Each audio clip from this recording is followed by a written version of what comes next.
Good afternoon or good morning, everyone, and thank you for joining us today for this very special NASPA Live briefing, Making Good Programs into Great Programs. Be a reviewer for the NASPA Annual Conference.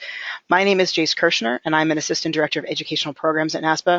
I'm really pleased to be joined by two of my colleagues, Vice President for Professional Development, Stephanie Gordon, and Senior Director of Educational Programs, Tiki Aiku. And they're going to be introducing themselves a little bit in a moment and talking about how you can really assist us in making some great programs for our NASPA Annual Conference in Philly.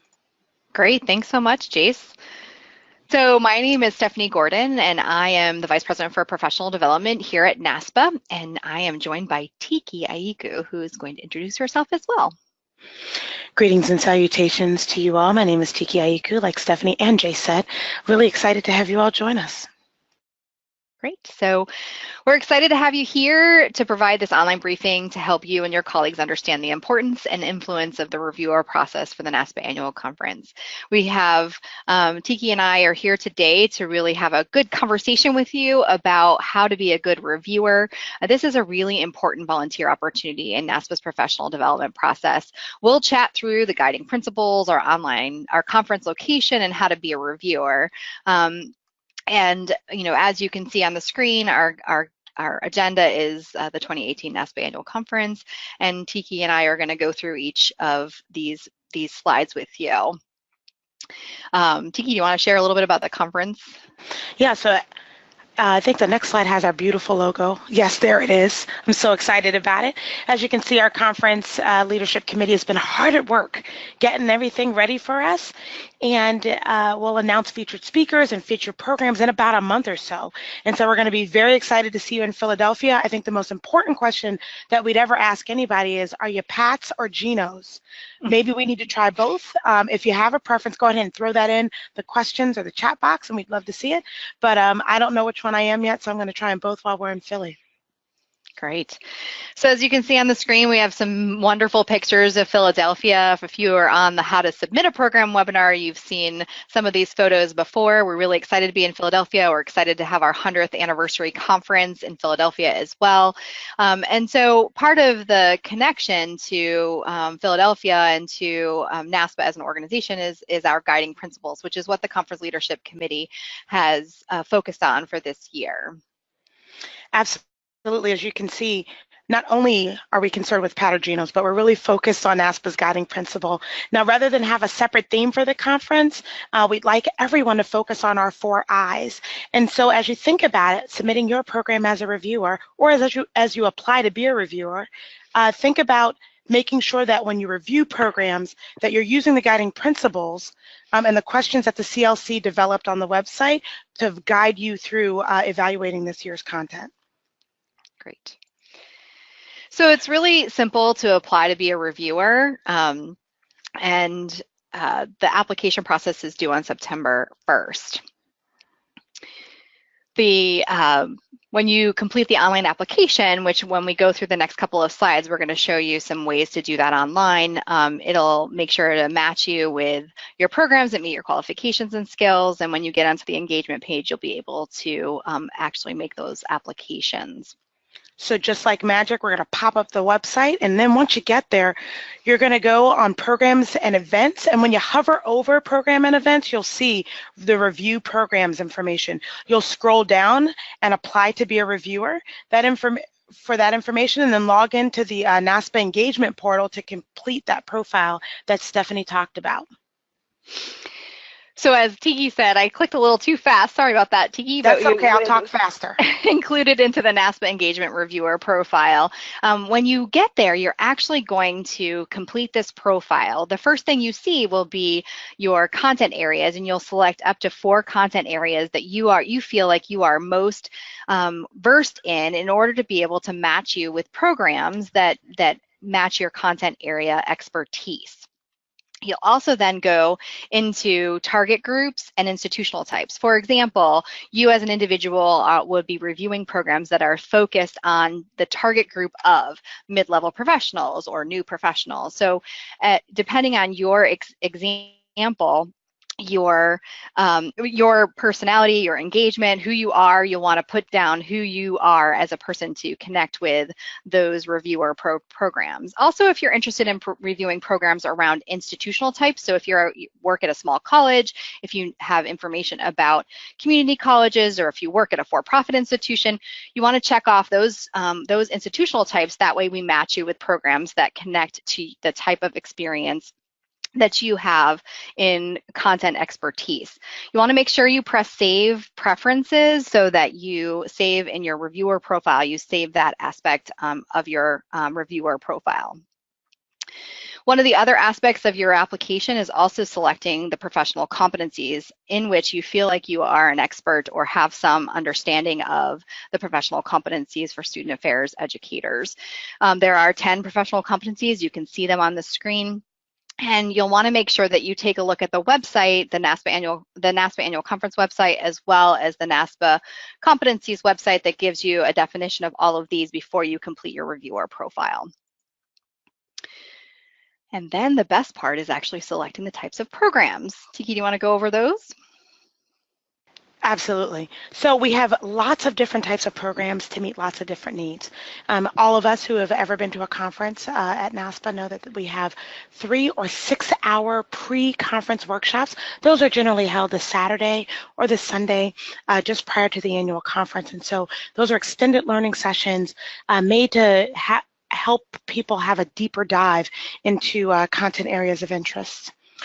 Another type of program, which is kind of almost the opposite, is a poster session. So that's going to showcase research or institutional program. It's not like a general interest session or a pre-con, but it allows the viewers to study or restudy information and discuss it with the presenter one-on-one. As people walk by, it's usually, poster sessions are usually done in the exhibit hall, so people can walk by and interact and have smaller conversations with those folks. Great for new programs on your campus, visual aids, or those just completing or having those who have the findings from their dissertation. Of course, we are all familiar with the general interest sessions or concurrent sessions if you've been to other conferences, and so I won't spend any time on that.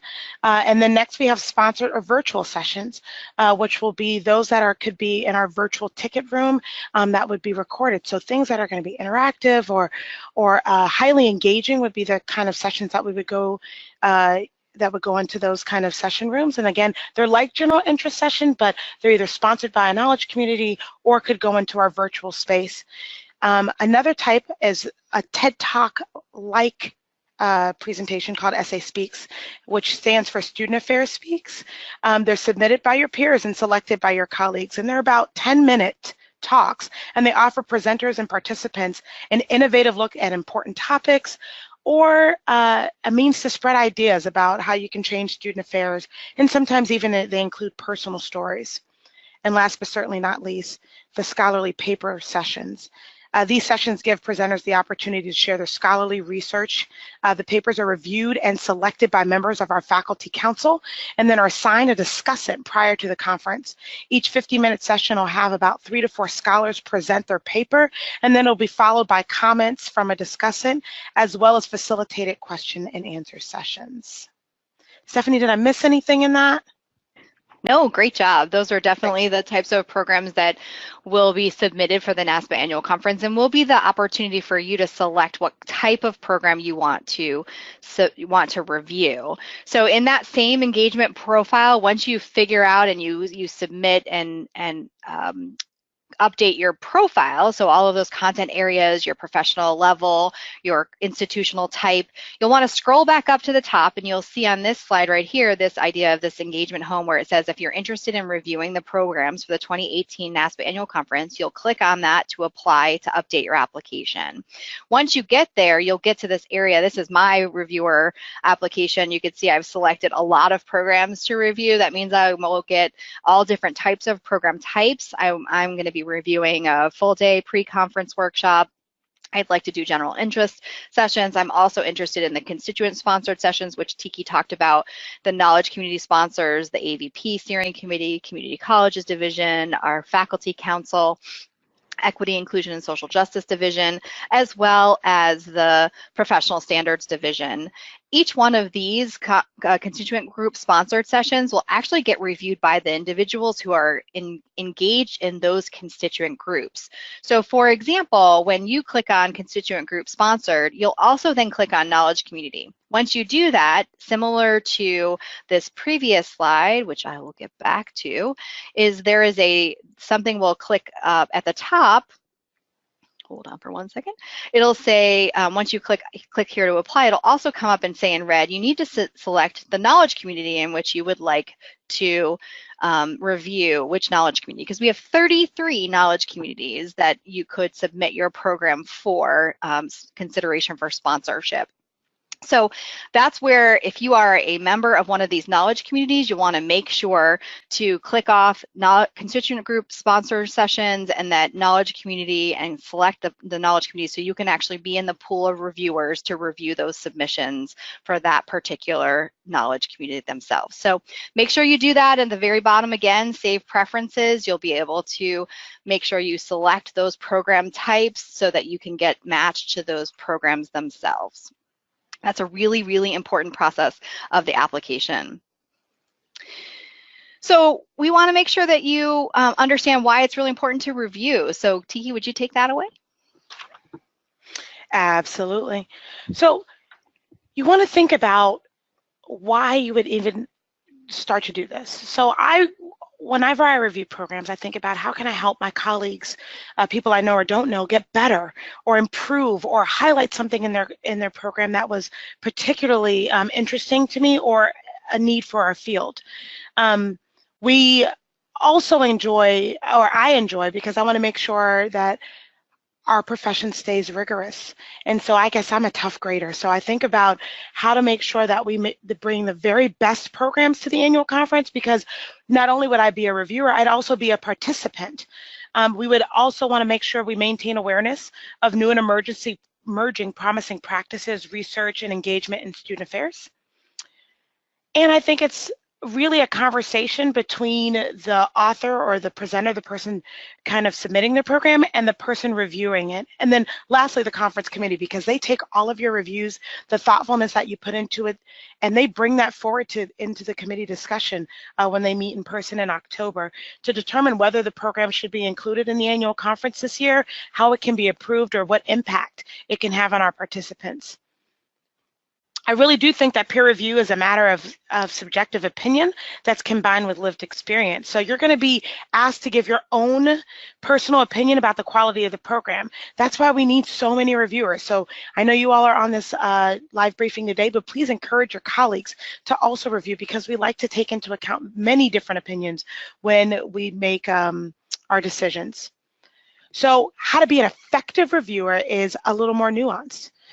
As you read, I oftentimes, when I review programs, I have a little sheet of paper next to me and I jot down notes to myself as I go through. Before I begin, I actually go to the review section and look at what I'm going to be asked once I submit my reviews. If you have two monitors, this is an awesome thing to be able to do.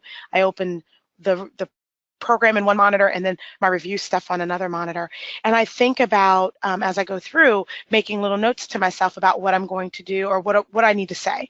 So when I finally get to the review part, I want to be clear and specific, both in my praise and in my constructive criticism. If there's something that I really loved or thought, wow, this was great, they should highlight this more, I'm very specific so that the author and the conference leadership committee can really get a sense of what I mean or what I'm talking about.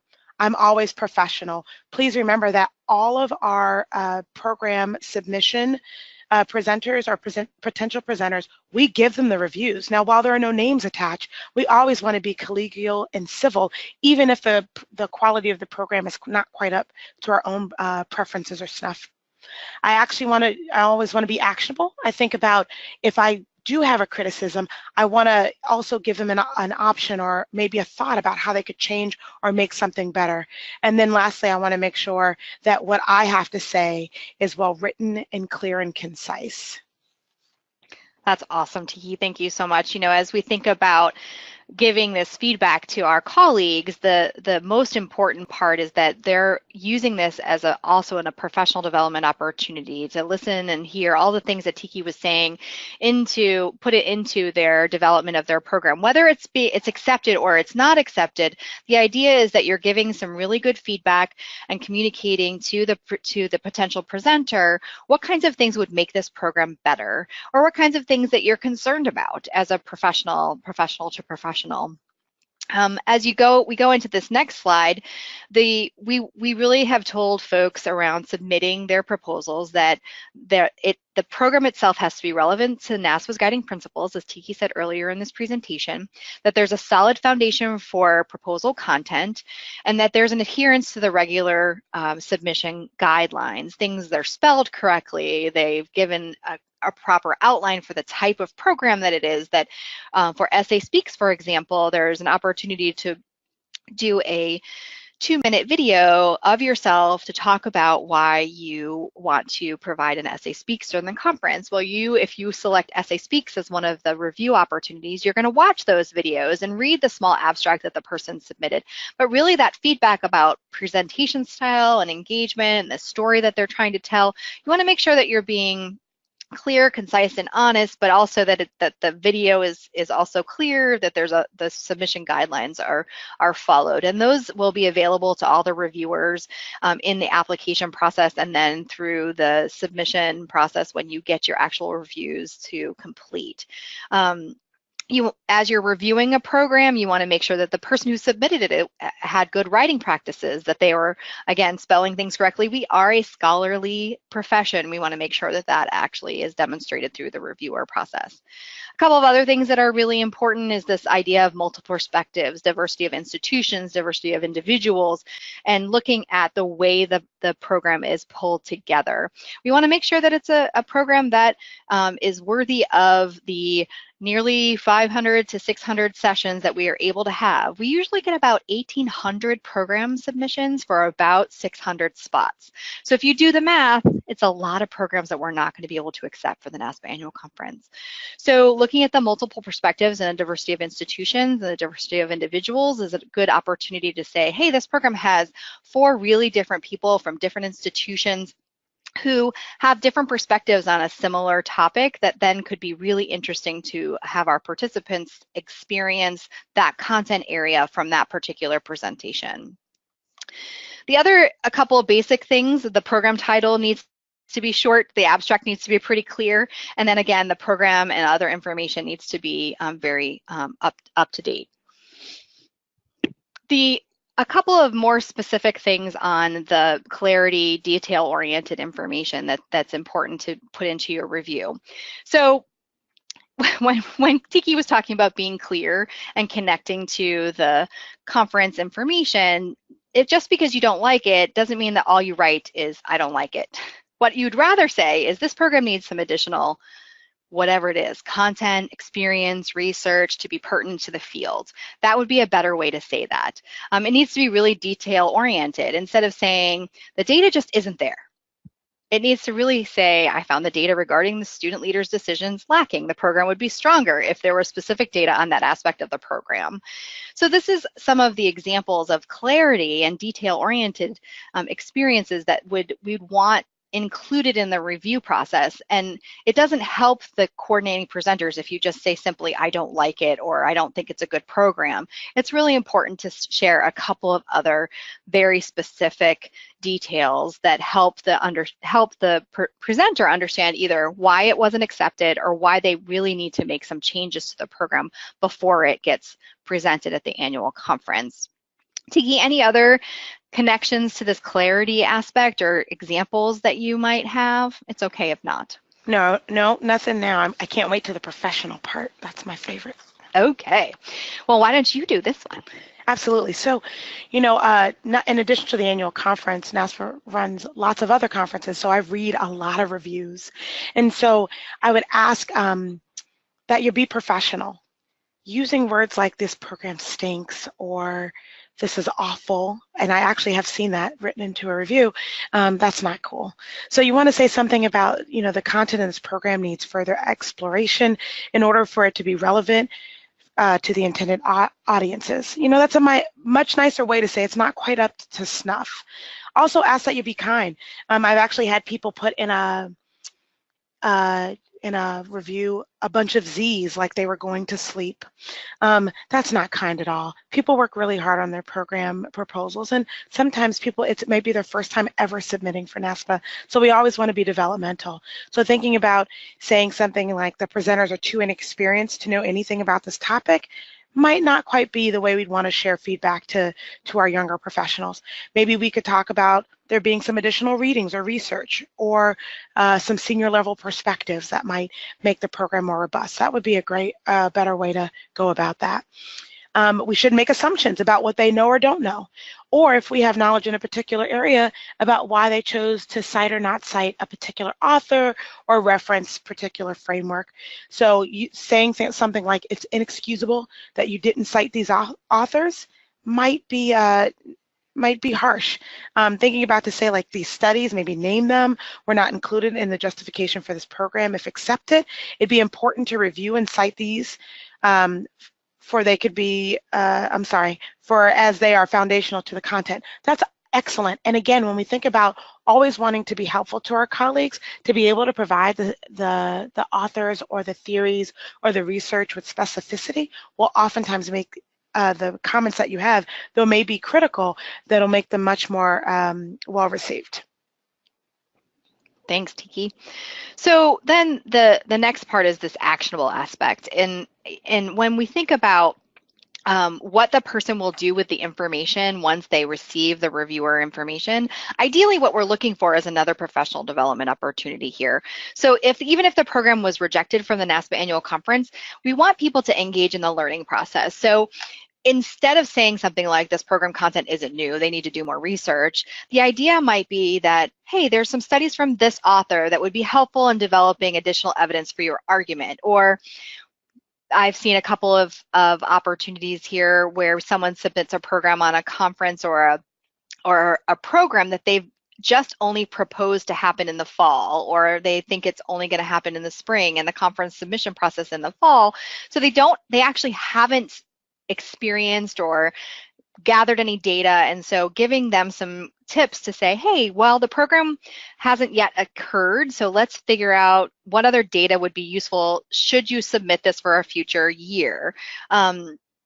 For ideas of other actionable areas where what should they do? The program could use a rewrite. Well, that's not helpful. Maybe if the program could be more applicable, if authors would describe what they would do with the 50 minutes, take 10 minutes around introducing yourself, the next 15 minutes might be presenting on your program, and then the last 15 minutes would be engaging with the professionals and then leaving some time for questions.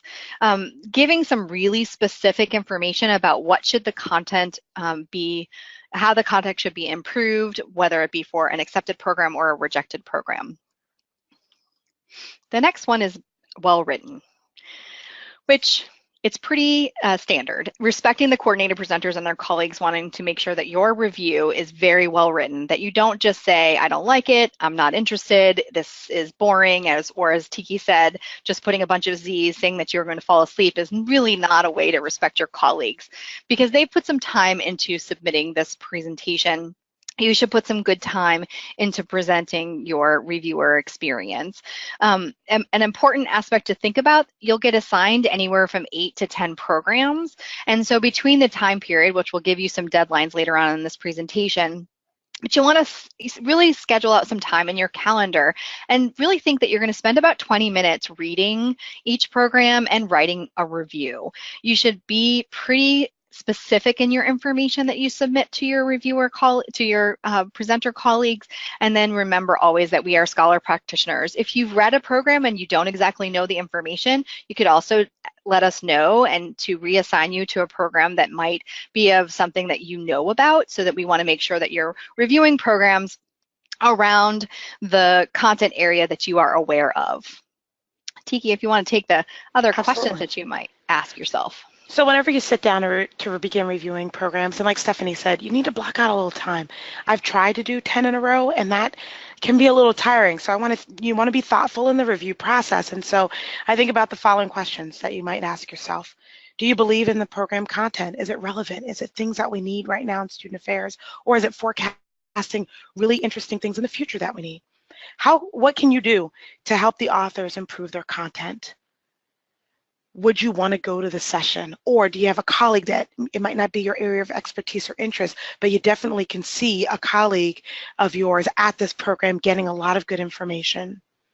And then lastly, would you want to receive the review that you wrote? Whether it's great or not so great, before you hit submit on your review, take the time to think about how would you feel as a scholar practitioner if you were to receive the review that you just wrote. Great, thanks. Thanks, Peter. Yes, if you, so I want to reiterate that if there's a program that you receive that is content in an area you are not familiar with, you're welcome to send a note back in the directions when you receive your programs that you've been assigned. You can send us a note back. We can reassign you a different program. And we can connect you with some other content areas that you might be more familiar with. I'd also say, I'm sorry, Stephanie. No, go ahead. You know, we try to make our system perfect, but every now and then you might get a program like written by a really great colleague that you don't feel it might be fair to review, or in very, very rare occasions, you might actually get your own program. So if any of that ever happens, just send us a note. We try to be perfect, but like Stephanie said, we're matching 1,000 or so reviewers with about 1,800 programs. And so if that ever happens again, just send us an email and we'll take care of it immediately. Exactly. Thanks so much. So here's some dates. So if you have been generous enough with your time to submit an application to be a reviewer for the NASPA Annual Conference, we just sent out for our call for reviewers that you could see on the NASPA Annual Conference website, where we showed you a little earlier where to go to click review programs. Right now, it actually says sign up for this particular live briefing, but we'll change that after this live briefing today and give you some more information. You can scroll down a little bit, click on that, apply to be a reviewer, log into the engagement portal, finish your online questionnaire. And then in September, we'll take some time between September 1st, which is when the deadline is for the NASPA Annual Conference submission process, and also for the reviewer application process.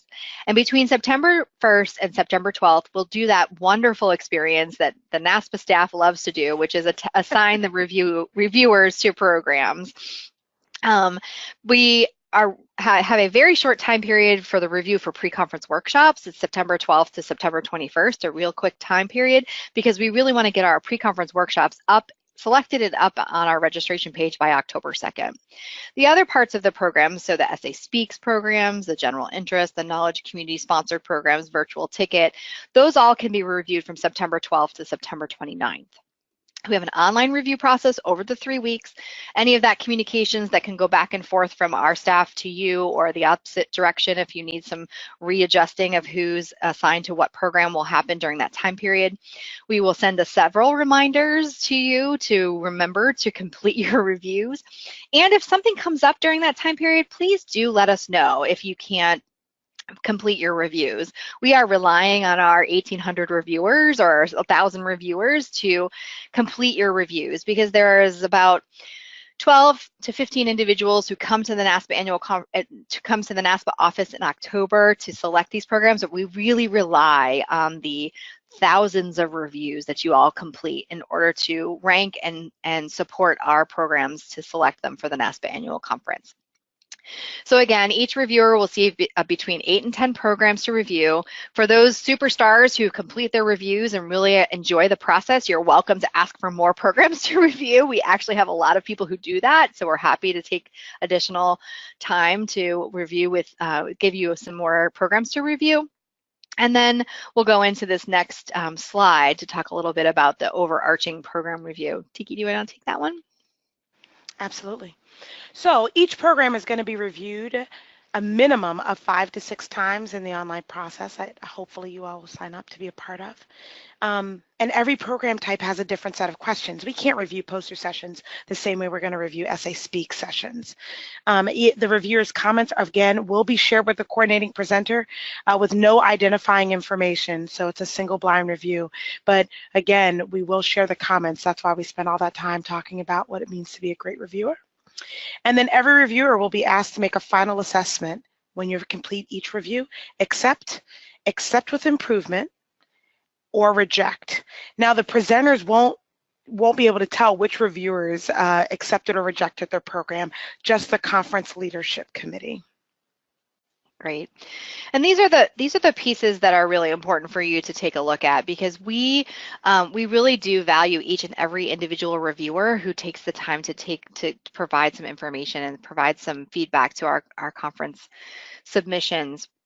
When we look at this experience, we also want this to be a good experience for you as the reviewer. So this is an opportunity for you to learn a little bit about 8 to 10 different campuses that are doing really good work, and then also an opportunity for you to give us feedback. On the reviewer process, there's also a place at the very end of information that you can send directly to the conference leadership committee that does not go to the presenter. So a little note on, I've seen more information about this, or whatever you might want to share with the conference leadership committee that you may not want to share with the people who submitted the program. It's just a little note to be able to give you some communication back and forth with the specific conference leadership committee.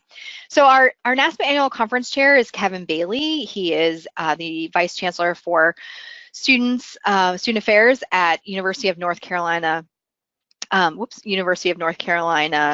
Charlotte, and his email is right now up on the screen.